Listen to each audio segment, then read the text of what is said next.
문학 제6장 이유 있는 반항 발표자 견해 순으로 발표를 시작하겠습니다. 먼저 사소한 차이를 버리지 못한 아집에 대한 얘기를 하기 전에 저자는 루시 스톤의 사례를 사용했습니다. 루시 스톤은 여성 참정권 운동에 큰 공헌을 한 인물인데요. 이 인물은 최초로 결혼 후에도 처녀상을 유지하였고 매사추세츠주에서 최초 여성 학사를 땄으며 정규 강사로 여성 권리 강의도 하고 전국적으로 회의 주관도 하며 여러 가지의 여성 참정권에 대한 큰 공헌을 하였는데요. 또한 스톤 말고도 앤서니와 스탠더라는 인물이 있는데요. 이 세 인물이 어떻게 힘을 합치지 못하고 와해되었는지에 대한 사례를 저자는 설명했습니다. 앤서니와 스탠더는 스톤과의 협업에서 와해되어 자신들만의 여성 참정권 조직을 따로 만들고 신문을 발간하고 청원을 운동하고 기금, 모금, 입법부 로비 등으로 독자적으로 진행을 하였는데 이로 인해 여성 참정권 운동에 대한 여성 운동이 원래도 수적으로 열세였으나 조직력도 약했는데 이게 에너지가 이중으로 분산되어 낭비되는 결과를 맞이하고 있었습니다. 이 사례로 저자는 공동의 목표와 집단 분열에 대한 이야기를 하고 있었습니다. 보통 사람들은 공동의 목표가 집단을 하나로 묶는다고 생각합니다. 그러나 실제로 분열의 원인이 된다고 말하고 있는데요. 이 사례를 얘기하면서 저자는 수평적 적대감에 대한 개념을 이야기하고 있었습니다. 수평적 적대감은 거격한 집단과 다수 집단이 근본적인 목적을 공유한다고 해도 전자는 후자를 사기꾼이나 배신자로 여기며 경멸하는 경우가 많다고 설명했습니다. 이로 인해 매우 비슷한 사람들 간의 이질감이나 적대감이 형성되는 이유는 아주 사소한 차이 때문이라고 말하고 있는데요. 이러한 적대감이 왜 발생하는지에 대한 설명입니다. 사람들은 진정으로 믿는다면 철저히 믿는다라고 말하며 이 이유로 사람들은 극단적인 집단과 자신을 동일시하는 경향이 강할수록 자신이 믿는 가치를 위협하는 것보다 온전한 집단과 자신을 차별화하려고 애쓴다고 말합니다. 이런 미세한 차이가 이질감을 만들고 있다고 말하고 있는데요. 다음으로는 온건한 과격파와 트로이 목마 전략에 대해서 말씀드리겠습니다.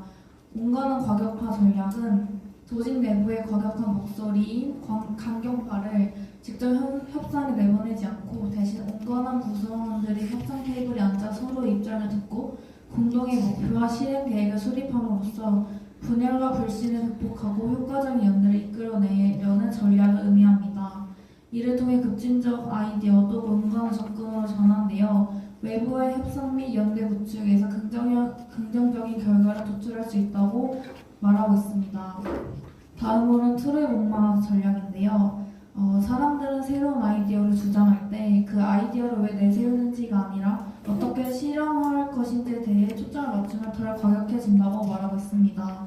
실험 결과 극단적인 정치 이념을 가진 사람들에게 정책의 이유를 설명하기 바라면 그들의 신념을 그대로 했으나 정책의 실행 방법을보다 훨씬 더 온건한 입장을 보이고 있다고 말하고 있습니다. 이는 실행 방법을 고민하게 만들어 자신들의 극단적인 생각 중 일부가 현실과 맞지 않음을 깨닫게 되는데요. 또한 독창적인 사람들은 연대를 구축하기 위해 급진적인 비전을 숨기고 트로이 목마 전략처럼 온건한 외관을 유지하고 있습니다. 이를 트로이 목마 전략이라고 말합니다. 다음으로는 친적보다 적이 낫다라는 말인데요. 인간관계의 긍정 부정에 대한 연관성을 말하고 있습니다. 마이클 칼리온의 친구를 가까이 둬라 하지만 적은 더 가까이 둬라라는 말을 들어보셨나요? 이 말은 인간관계를 긍정과 부정의 이분법으로 보라는 뜻이지만 실제로는 관계를 연속성상에서 평가할 수 있다고 말하고 있습니다. 가장 절친한 친구는 지지를, 가장 강력한 적은 방해를 하지만 긍정적 요소와 부정적 요소가 동시에 존재하는 걸 양면적 관계에도 존재한다고 말하고 있습니다.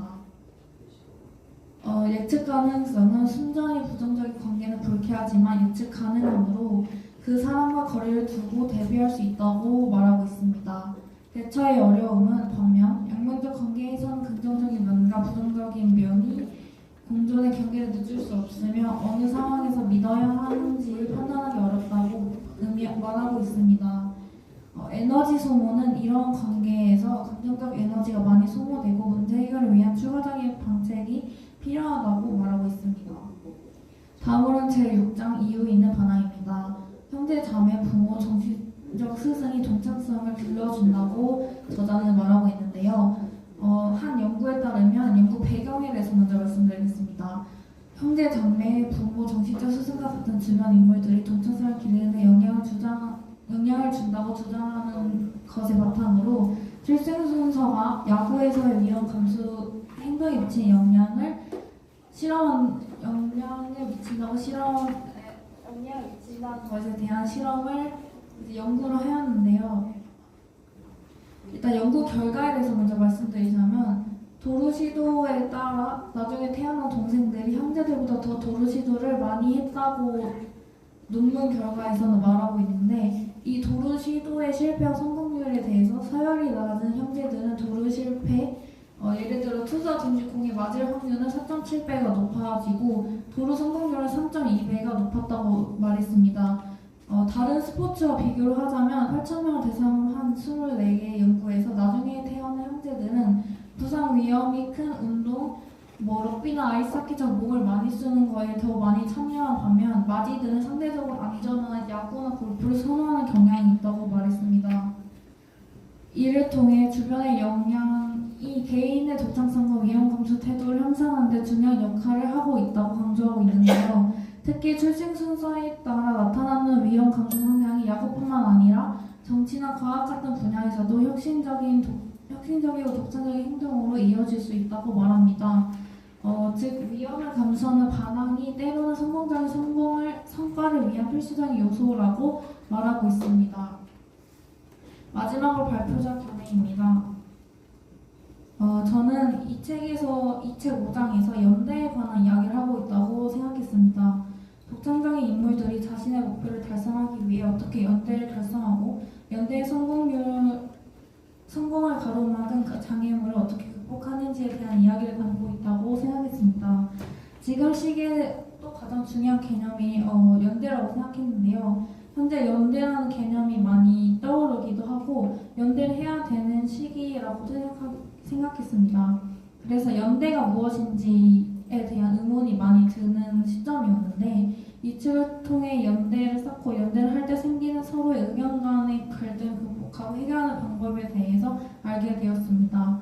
6장에서는 출생서열에 따른 기본적으로 다른 성향차를 갖고 있는 이 실험 결과로 대체로 늦게 태어난 동생들의 위험을 무릅쓰는 성향이 있다는 것에 대해서 알게 되었는데 실험 결과는 신기했고 주로 사람들이 말하는 첫째는 집안일을 책임지려고 하는 성향이 있고 오히려 말이 없고 진중한 캐릭터들이 장녀로 많이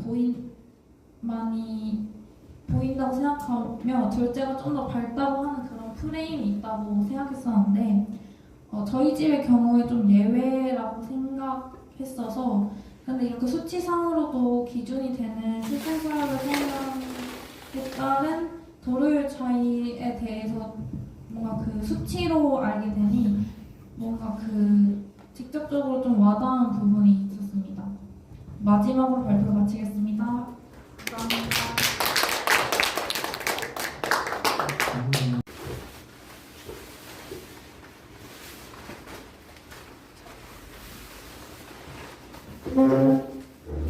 HR 사고 박지입니다. 네, 5장 내용 이렇게 잘 설명해 주신 것 같은데요.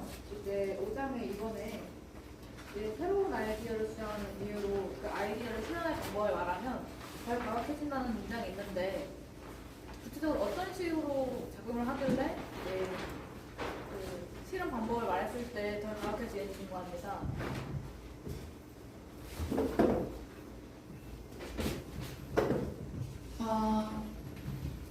일단 제가 이해한 내용으로 말씀드린 점 하나 부탁드리겠습니다. 저는 먼저 이제 여기서는 안 적고 있는데 책 내용에서는 자신의 의견을 바로 얘기하기 전에 뭔가 좀 돌려 말하는 게 더 좋다는 식으로 저자는 서술했는데요. 그래야 상대방이 들었을 때 그 주장이 확고한 상대방의 반응을 확 받는 것보다 좀 이렇게 돌려서 말하면서 슬쩍 자신의 의견을 흘리는 방식으로 되는 화술이 좀 더 그 협상이 진행하는 데 있어 성공률을 높인다고 말했습니다. 그래서 좀 돌려 말하는 온건파 화법이 더 맞다고 저자가 서술하고 있다고 생각했습니다.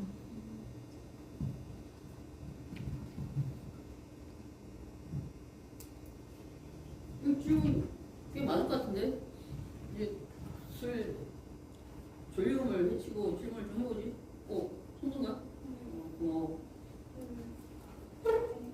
만약에 이체하니까 그 발표 내용이 대체적으로 다 세세하게 나와 있어서 그 관련된 불편은 있었는데 좋았는데 근데 그 5장에 이번 부분에 이해가 가지 않는 부분이 하나 있어서 여쭤보려고 합니다.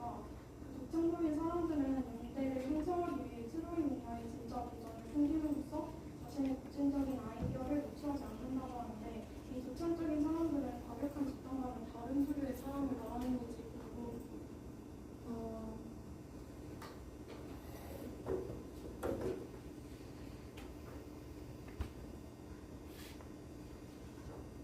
그리고 저는 이해가 잘 안 돼가지고 그러면 최원님 말씀하시기에 독창적인 사람들이 아니라 과격한 집단에서의 말을 하는 걸까요? 그 내용 문맥상에 이쪽이 과격한 집단에 대한 설명이 나와 있어가지고 네. 그 다음 장에 나오는 게 제가 방금 전 말하는 장이거든요. 근데 네. 그래서 이렇게 과격한 집단에 독창적인 사람들이 과격한 집단에 속해 있는 건지 아니면 그 사람들이랑 다른 부류의 사람이면서 다르게 생각해야 되는 건지. 일단 제가 이야기로는 온건한 과격과 전략과 트루먼 전략이 다른 거라고 이해를 했고요. 그리고 독창적인 사람들에 대한 이 얘기에서는 과격파랑 온건파를 제외하고 그냥 그 사람들의 연대를 구축하기 위해서는 구체적인 비전을 먼저 얘기하지 않고 다른 전략을 얘기함으로써 그 구체적인 비전을 숨기고 있다는 식으로 이해를 했거든요. 이해되셨나요?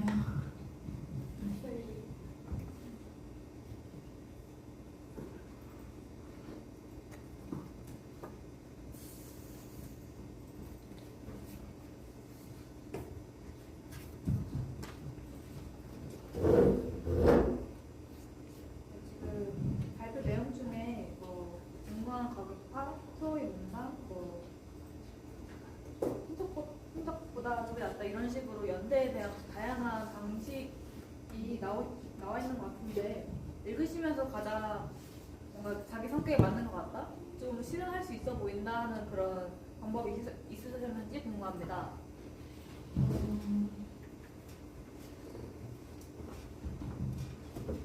우선 저는 직설적으로 얘기하는 스타일은 아니긴 한데 솔직한 편이라서 의견을 숨기는 거는 성격상 안 될 것 같고 그래서 온건한 과격파 전략을 사용하지 않을까 생각했습니다.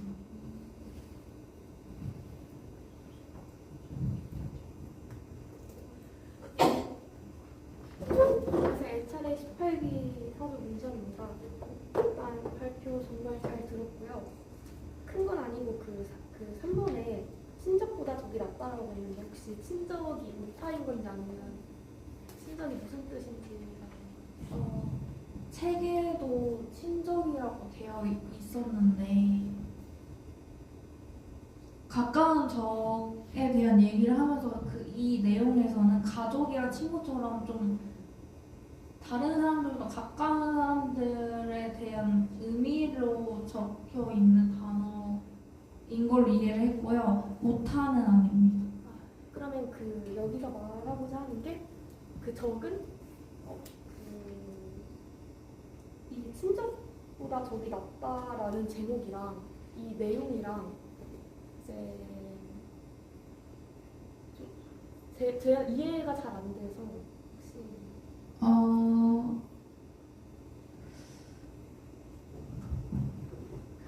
저는 어떻게 이해를 했냐면요. 아무리 이제 가까운 친구랑 가족보다 나랑 아예 적인 그 사람도 뭐 부정적인 요소만은 주지 않는다는 이런 식으로 얘기했거든요. 그래서 저랑 가까운 사람이 가족과 친구에게도 긍정적인 요소가 있는 게 아니라 부정적으로 받는 무언가가 있다라고 생각해서 그 관계에 대해서 일반적으로 둘 다 고려해서 뭐 생각해봤나 식으로 이해를 했긴 했는데 이 부분이 가장 어려웠기도 했습니다.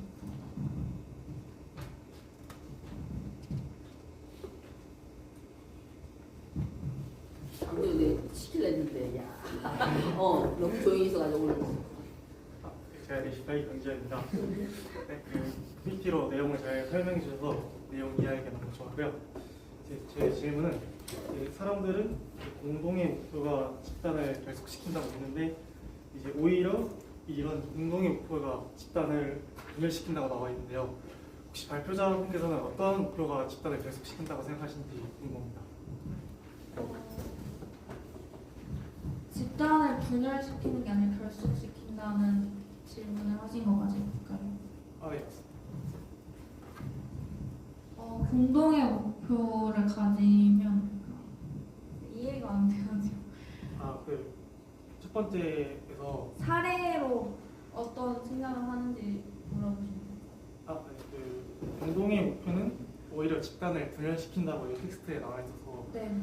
혹시 저는 이 공동의 목표가 오히려 집단을 결속시킨다고 생각을 했었어가지고 네.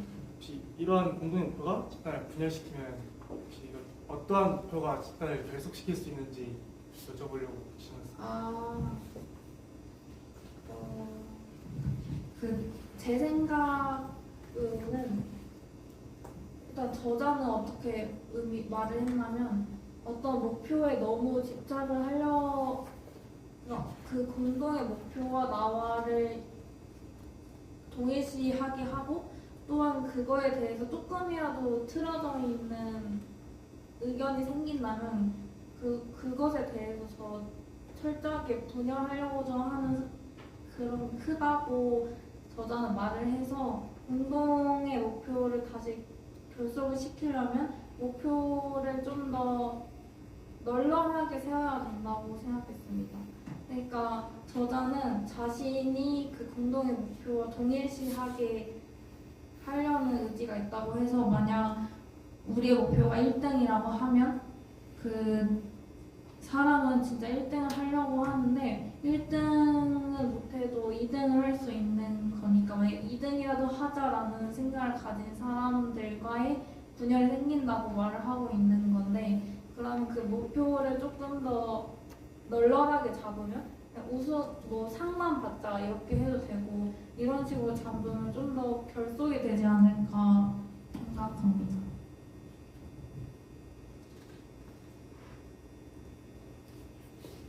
대답 잘하는데 책을 열심히 읽었네. 내가 누구 하나 질문 안 한 사람 내 시킨 사람이 한 명 있는데 본인 알 것 같은데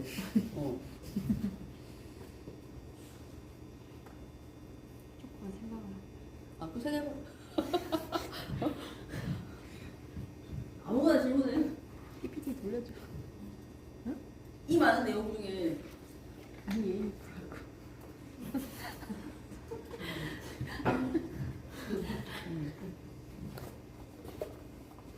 부산 가는 거에 10분 1만 좀 열정을 가져볼래. 질문 먼저 그래. 시간도 벌어준다 야. HRA 18기 이조본차입니다. 저도 이 장 읽었기 때문에 상당히 흥미로웠고요. 근데 여기서 보시면 그 집안의 원래 어쨌든 여기 나오는 게 첫째가 좀 더 보수적으로 접근하고 이제 밑으로 갈수록 막 내려갈수록 좀 더 공격적으로 또 위험을 리스크를 지면서 산다고 하셨는데 본인은 집안의 이제 형제자매에서 어느 정도고 어떤 성향인지가 궁금합니다. 저는 좋은 질문이야. 여동생 2명이 있어서 첫째고요. 근데 저는 좀 보수적인 성격을 가지고 있음에도 불구하고 제 동생이 더 보수적이어서 상대적으로 좀 그나마 널려 있다고 생각하는 편인데 제 친구들도 장녀가 많은데 제 친구들은 좀 더 보수적이거든요. 그래서 보통 첫째들끼리 얘기를 하면 저만 뭔가 의견이 좀 달랐던 경우가 있어서 제가 제 견해도 말씀드렸는데 저희 집이 좀 뭔가 다른 것 같다 이렇게 얘기를 드렸었는데 뭐 반대로 은찬님 아 저희 집은 어떠냐고요? 저는 그냥 그런 여기 나온 통계적으로 아니 관계를 먼저 얘기해. 제가 장남이고 남동생이 하나 있는데 둘 다 보수적인 것 같아요. 위험을 안 지려고 하고. 근데 어쨌든 동생이 대학을 먼저 졸업하고 취직해 있고 저는 늦게 대학을 들어왔는데 그래서 좀 바뀌어가고 있는 것 같아요. 원래 되게 보수적이었는데 대학에 들어오고 많이 배우다 보니까 좀 생각도 바뀌었고 생각이 바뀌다 보니까 좀 행동하는 것도 좀 바뀌는 것 같고 그래서 원래는 동생처럼 교사를 하려고 했지만 지금은 일단 교사도 생각 안 하고 그렇습니다. 바뀌었다는 게 직업을 바꾼 거야? 아니 진로를. 진로를 바꾼 거야? 네. 여기 미안하다 손 들려고 하는데.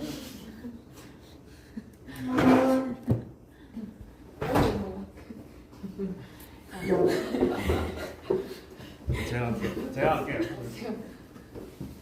감사합니다. 차례 18기 이조 구혜입니다. 저는 아까 이 수평적 적대감이라는 단어가 등장하면서 매우 비슷한 사람들 간의 이질감이나 적대감이 형성된다 나와 있는데 혹시 그런 경험이 있으신지 궁금합니다.